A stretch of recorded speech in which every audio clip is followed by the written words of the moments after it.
Hi everyone, welcome back to Kafina's Tasty Tales. இன்னைக்கு சிம்பிளாக butter garlic mushroom and prawn bajji இன்ஸ்டண்ட்டாக எப்படி பண்ணுறதுன்னு பார்க்கலாம். அதுக்கான இன்க்ரீடியன்ட்ஸ் ரொம்ப சிம்பிள். நான் எப்படி செய்கிறதுங்கிறத குயிக்காக சொல்கிறேன், நீங்கள் பார்த்து தெரிஞ்சுக்கோங்க. 2 ஸ்பூன் பட்டரில் ஒரு ஆனியனை சாப் பண்ணி அதில் ஃப்ரை பண்ணிக்கோங்க. அதிலே நீங்கள் ஒரு கார்லிக் ஃபுல்லாக ஒரு 10 to 12 க்ளவுஸை நீங்கள் பொடிசாக கட் பண்ணி அதிலே போட்டு ஃப்ரை பண்ணிக்கோங்க. Next salt, turmeric powder, chilli powder, jeera powder, மஞ்சத்தூள், மிளகாய்த்தூள், சீரகத்தூள் போட்டுக்கோங்க. இதில் ஒரு பிளேட் ஆஃப் மஷ்ரூம் நான் எடுத்திருக்கேன். நீங்கள் அதை எப்படி வேணாலும் கட் பண்ணிக்கலாம், பெருசாகவும் சரி சின்னதாகவும் சரி. நல்லா போட்டு ஃப்ரை பண்ணணும், தண்ணி ஊற்றக்கூடாது. 10 minutes நல்லா ஃப்ரை ஆனதுக்கப்புறம் கடலை மாவை 2 ஸ்பூன் தண்ணியில் கொஞ்சமாக கரைச்சி நீங்கள் அதில் போட்டுட்டு கொத்தமல்லி கீரை போட்டு நல்லா மிக்ஸ் பண்ணிவிடுங்க. இங்கே பார்த்தீங்கன்னா அவ்வளோ அருமையான ஒரு டேஸ்ட்டு. கண்டிப்பாக ட்ரை பண்ணி பாருங்கள். கடலை மாவு கரைச்சி போட்டதுக்கப்புறம் ஒரு 5 minutes அதை நீங்கள் ஃப்ரை பண்ணிக்கோங்க, திக்காகிற மாதிரி. பார்க்குறதுக்கே அவ்வளோ ஜூஸியாக எம்மையாக இருக்குதுல்ல. கண்டிப்பாக ட்ரை பண்ணி பாருங்கள். 1/2 ஸ்பூன் சால்ட்டு, 1/4 ஸ்பூன் மஞ்சத்தூள், 1 ஸ்பூன் மிளகாய்த்தூள், 1/4 ஸ்பூன் ஜீரகத்தூள் நான் போட்டிருக்கேன். காரம் அதிகமாக வேணும்னா நீங்கள் எக்ஸ்ட்ரா போட்டுக்கலாம்.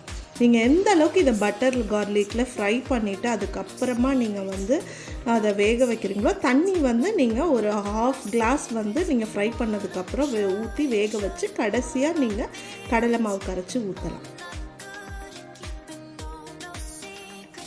1 டைம் செஞ்சிங்கன்னா அடிக்கடி செய்வீங்க. இதை ரைஸ்க்கு, சப்பாத்திக்கு, பூரிக்கு எதுக்கு வேணாலும் நீங்கள் சைட் டிஷ்ஷாக சாப்பிட்லாம். சும்மாவே சாப்பிட்லாம், அவ்வளோ டேஸ்ட்டாக இருக்கும். எங்கடா கொஞ்ச நாள் சமையலையும் காணும் ஆளையும் காணும் பார்த்தீங்களா? கண்டிப்பாக கொஞ்சம் பிஸியாக இருந்தேன், அதனால் என்னால் கண்டினியூ பண்ண முடியல ஒரு 1 வீக்காக. கண்டிப்பாக இனிமேல் நான் கண்டினியூஸாக நிறைய சமையல் ரெசிபீஸ் போடுறேன், விலாக்ஸும் கண்டிப்பாக போடுறேன். கண்டிப்பாக எல்லாருமே சப்ஸ்கிரைப் பண்ணுங்கள், ஃபாலோ பண்ணுங்கள். மறக்காமல் எல்லா டிஷ்ஷையும் நான் எப்பவும் சொல்லும் போல் ட்ரை பண்ணி பாருங்கள். நெக்ஸ்ட்டு இந்த டெலிஷியஸ் ப்ரான் பஜ்ஜி எப்படி பண்ணுறதுன்னு பார்க்கலாம். ஜஸ்ட் நீங்கள் ஒரு 100 to 200 grams ப்ரான்ஸ் வச்சுருந்தாலே போதுங்க. இதை இன்ஸ்டண்ட்டாக நீங்கள் செய்யலாம்.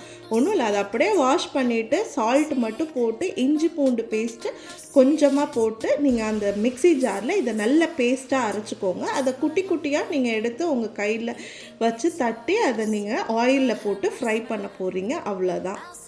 இதே இறால் வடை அப்படின்னா அது வேறு மாதிரி செய்வோம். அதில் ஆனியன், சோம்பு, சீரகம், இந்த மாதிரி மிளகு இதெல்லாம் ஆட் பண்ணி அரைச்சி அதை நம்ம நல்ல வடை மாதிரி தட்டி போடுவோம்.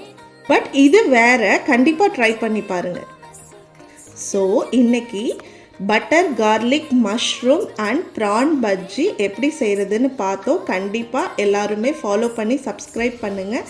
தேங்க்யூ ஆல் ஃபார் வாட்சிங்.